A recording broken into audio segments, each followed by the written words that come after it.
हेर्नुस् धेरै ठुलो ताल छ यो। तपाईहरु हेर्न सक्नुहुन्छ।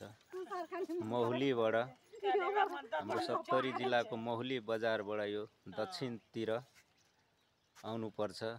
यो त्रिहुत गाउँपालिकामा पर्ने यो हाम्रो व्यास तालको बीच भागमा छ यो मन्दिर। यो धेरै ठुलो ताल छ। त्यसको बीचमा यो लोहजरा ठाकुर बाबाको मन्दिर छ, जो धेरै शक्तिशाली छ।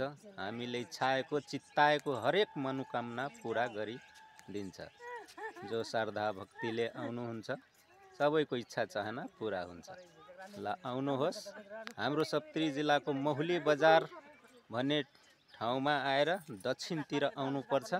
राम्रो पिच रोड छ। आउनु होला। तपाईहरु हेर्न सक्नु हुनेछ घुम्न। यतापट्टि जुन हाम्रो जंगल छ, यो जंगल धेरै ठुलो जंगल छ। एक हप्तासम्म घुम्दा पनि यो जंगल टुङ्गो लागिदैन। एकदम समतल जंगल छ, पहाड छैन, समतल जंगल छ। सालको रुख छ र यसको दक्षिणतिर यो हाम्रो दह छ। यो दहको बीच भागमा यो लोहजरा ठाकुर बाबाको मन्दिर छ। जय लोहजरा ठाकुर बाबा की जय।